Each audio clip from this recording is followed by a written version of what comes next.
लोग एक बार एक साथ इकट्ठा हुए हैं विश्व आदिवासी दिवस मनाने के लिए। क्या आप लोग जानते हैं कि संसार में इतनी सारी अद्भुत और अनोखी चीज़ें हैं, उनमें से एक आदिवासी भी हैं। उनका खान पान, उनका रहन सहन, उनकी जीवन शैली उन्हें बाकी सब लोगों से और संसार में जितने भी जीव जंतु हैं उनसे अलग बनाता है।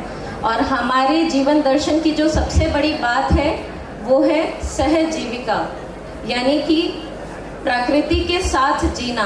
हम जो आदिवासी हैं, हमें और हमारी ज़मीन, जल, जंगल उनसे कभी भी अलग नहीं किया जा सकता है। हम उन्हीं के साथ रहते हैं, हमारी आइडेंटिटी, हमारा जीना सब उन्हीं के साथ जुड़ा हुआ है। तो आदिवासी और प्रकृति कभी भी अलग अलग तरह से नहीं देखा जा सकता है।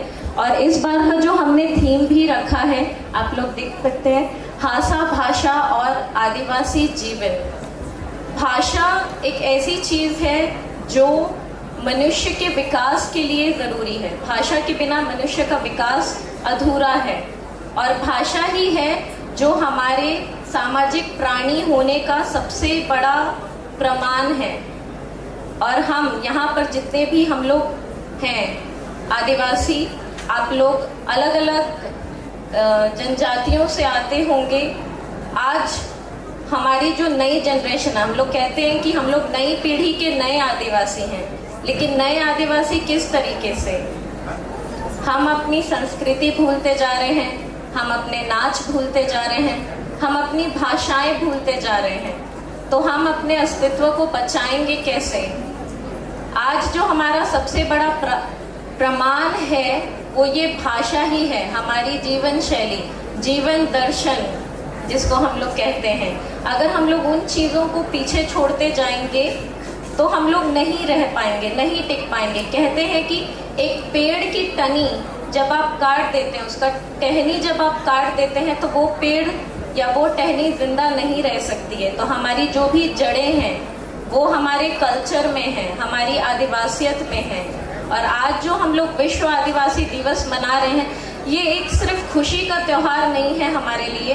हमें इस दिन को एक संकल्प के रूप में देखना है कि हमारे साथ जो भी अन्याय हो रहा है या जो भी भेदभाव हो रहा है उसके खिलाफ हम लोग अपनी आवाज़ उठा सके, अपनी बातें रख सके। और विश्व में जहाँ कहीं पर भी आदिवासी दिवस मनाया जा रहा है, उन विश्व के जितने भी संविधान हैं उनमें आदिवासियों के लिए जगह होनी चाहिए।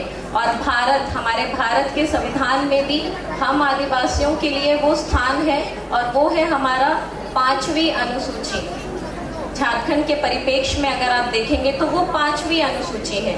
अगर हम अपनी ही चीज़ों के बारे में नहीं जानेंगे तो हमारा शोषण निश्चित है, क्योंकि शोषण उन्हीं का होता है जो अपने बारे में नहीं जानते या अपने अधिकारों के बारे में नहीं जानते। तो आप जो आजकल के जो युवा कॉलेजों में पढ़ लिख तो रहे हैं, लेकिन आप बाकी सारी चीज़ें छोड़ते जा रहे हैं या भूलते जा रहे हैं। आप अपनी ही चीज़ों को पीछे छोड़ रहे हैं, तो आप आगे कैसे बढ़ेंगे? आपको जो चीज़ें बाकियों से अलग बनाती है वो है आपका आदिवासी आइडेंटिटी, और यही चीज़ है जो आपको आगे तक भी बचाए रखेगा। तो अपने पारंपरिक वेशभूषा के साथ साथ अगर आप अपनी संस्कृति के बारे में जानेंगे, अपने इतिहास के बारे में जानेंगे, या अपने जो भी भाषा है उनके बारे में जानेंगे, क्योंकि आजकल जितने भी जॉब्स निकल रही हैं आप देख सकते हैं, उनमें भी आजकल आपको अपनी भाषा आना बहुत ज़्यादा ज़रूरी है। और अगर आप उन चीज़ों को छोड़ते जाएंगे तो आप नहीं कर पाएंगे। तो इसी के साथ मैं अपना वक्तव्य अंत करना चाहूँगी, और उम्मीद करते हैं कि जब हम अपने आप को नए ज़माने के नए आदिवासी कहते हैं तो हमारा मॉडर्न आदिवासी सिर्फ हमारी वेशभूषा से नहीं बल्कि हमारे जीवन दर्शन से भी होगा, हमारी सोच से भी होगा। हमें सोच से आगे बढ़ना है, ना कि अपने कपड़ों से। तो इसी के साथ मैं अपना वक्तव्य अंत करना चाहूँगी, और एक बार फिर से सबों को विश्व आदिवासी दिवस की हार्दिक शुभकामनाएं।